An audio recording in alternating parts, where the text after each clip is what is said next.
Hello, honey, and welcome back to Eda Financial, where I have a deep rooted passion in helping wives show up in their marital finances with confidence and grace. So, today we're going to talk some more about communication. And there was another video talking about kind of preparing for this. And this one's good to be talking about too. This is words that we need to avoid, or phrases, or uh, just ideas that we need to avoid completely. So if you're new here, you're going to see me looking down at my notes. That's because I want to make you have the most value for your time.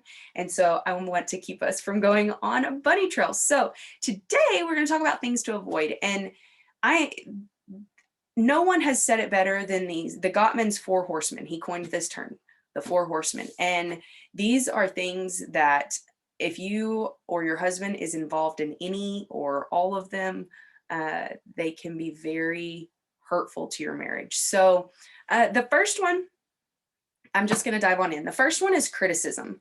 And criticism can be constructive. It kind of gets a bad rap. There's lots of constructive things that come from criticism, but when it's used in a way that is referring to judgment, or is very extreme, or using absolutes, those, if it's done in excess, those things are not helpful for your marriage.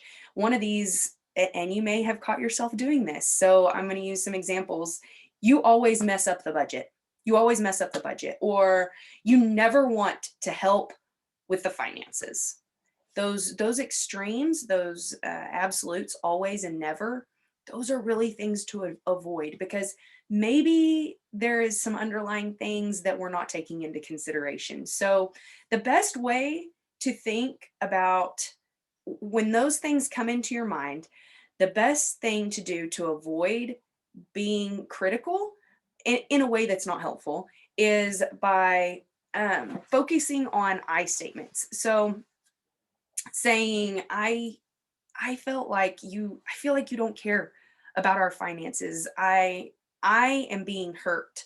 I am being hurt by our situation. I don't feel secure with our finances right now. I would like for you to help me in this. How can I be helpful to bring you into this conversation, using those I statements? In Romans 12:3, it says, is that right? Yeah, Romans 12:3. It says, because of the privilege and authority God has given me, I give each of you this warning. Don't think you are better than you really are, and be honest in your self evaluation of others, measuring yourself by the faith God has given us. These critical statements a lot of times are not, they're not helpful, but a lot of times they don't take into consideration a true self evaluation, and it gets things really twisted. So those are statements to be avoided. The second of the four horsemen is contempt. And this is a more extreme version maybe of criticism. It's more of disgust and disrespect. Maybe it's calling names, or some mean hearted sarcasm. I'm not saying all sarcasm is bad, but if it's malicious sarcasm, or kind of just rolling your eyes like in a situation like that, it's just a disgusted, it, it's a disgusted and disrespectful notion. And it really tells your it exaggerates. That's what it does. Okay, so it exaggerates the shortcomings. Your husband probably has shortcomings.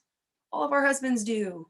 All of us do too. We all have shortcomings, but it really exaggerates those shortcomings. And a way that I have, an example of that is, you are selfish and don't care about our family. That's really disrespectful. Those words are hurtful, and though it may be how you're feeling, those words are not going to bring your husband into the conversation. They're not going to make your husband want to do better. A way that I've found that can help, excuse me, a way that I found that can help you in a situation like this is to make a list.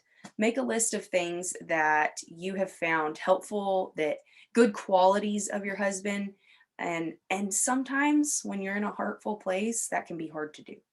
But finding the time to be grateful in any sort of way, and that's where I come to Philippians 4:8, it says, "And now, dear brothers and sisters, one final thing. Fix your thoughts on what is true and honorable and right and pure and lovely and admirable.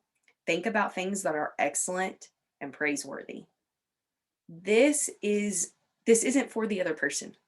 This command isn't for your husband. This is for you to be able to de-escalate and help you to see the good in your husband.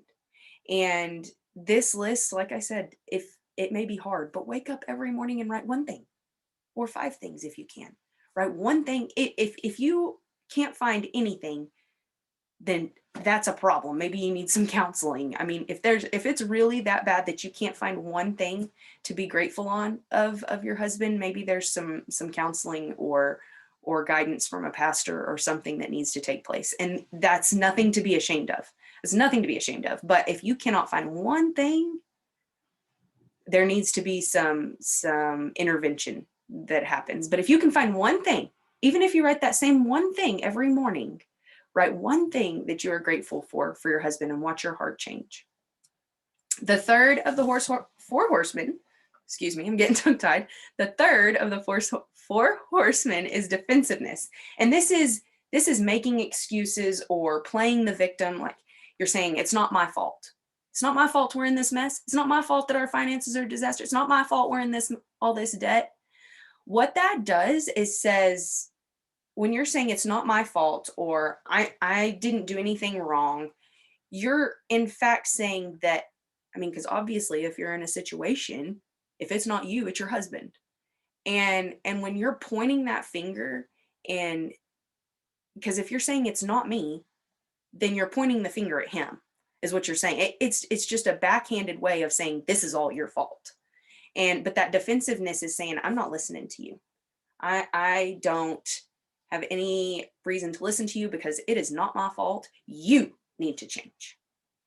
And this can be very hurtful. And like I said, among the other things that we've talked about, this is not going to be fruitful for your marriage. So a way that you can counteract that is by using genuinely listening. Sit down, shh. Don't put up your walls. Don't get all defensive. Just be quiet and listen to them. Invite them into the conversation and then listen. This shows that you really care. This shows if you really care about your financial situation, this is a way to show that. And a lot of times when we're not the free spirit, we don't want to take responsibility for some things. But if you can find something that you have done wrong in the situation and bring that to him, you're going to open up the gates. You're going to open up the gates, say, honey, I'm going to take responsibility for what I have done in this situation, and I need your help to make this financial situation better.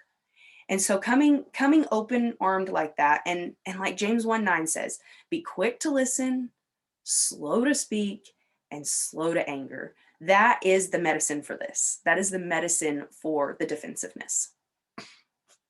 Excuse me. And the last one is stonewalling.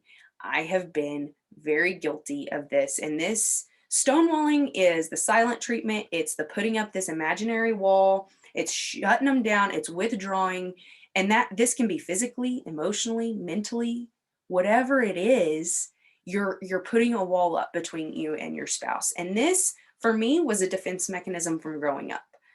When I would be upset about something, when I was the child, I really didn't have a say-so in it. I mean, at some point I did, but this was a defense mechanism for me, stonewalling. I would just silent treatment, I just shut it all out. And until basically sweeping it under the rug and hoping nothing would happen. That's not fruitful in your marriage. So a way that I have found, a lot of times I'm defending the other person by doing that, because if I keep going in this conversation, I am going to blow up. Like there is fixing to be TNT dynamite happening. So I throw this stone wall up because that's not going to work. A way that I've found to deal with that is to take a timeout. Like tell my husband, I don't have the capacity to deal with this conversation right now. Let me go cool off. Let me go wrap my mind, get back in a zone to come back to this conversation. Let's get back to this in an hour. Or if it's something that is really I'm not going to calm down in an hour. Maybe let's touch base tomorrow, or just giving another timeline instead of just sweeping it under the rug and going on.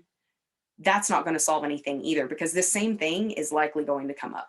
So not just completely shutting down the conversation, but saying, I have to take a time out. Let's time back in an hour or 24 hours, whatever it is. Tell them that there's an end to this and come back to the conversation so that it can be resumed and you can have some results from that conversation. So those are things to avoid. And I hope this was helpful for you. If it was, leave me a comment down there and let me know that this was helpful. And if you would like more mini trainings on this sort of topic. So y'all have a very blessed day, and we'll talk again soon.